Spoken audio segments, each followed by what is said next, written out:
जगामध्ये म्हणलं तर हवेचं जे प्रदूषण झालं आहे, दूषित हवा व्हायला लागली, दूषित जगण्यासाठी लागणारा जो प्राणवायू आपल्याला आहे तो या हवेतून कमी पडायला लागला, कमी मिळायला लागला.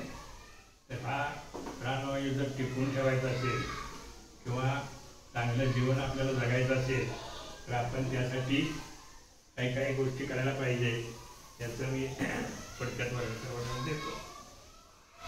आता या वाहनं जी आहेत आपल्याकडं, बरोबर प्रत्येकाच्या घरी 2-2, 3-3, 4-4 वाहनं आहेत. मोटरसायकल आहेत, 4 चाकी आहेत, मोठी वाहनं आहेत, ते बुलेटची आहेत.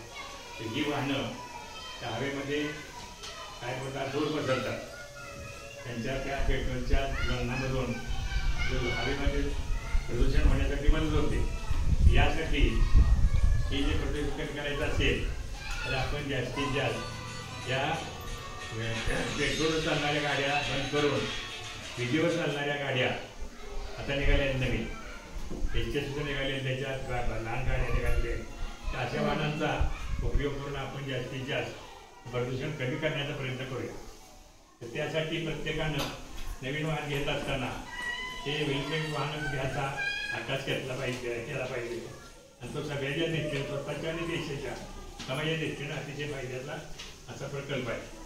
त्यानंतर आता आपल्या घरोघरी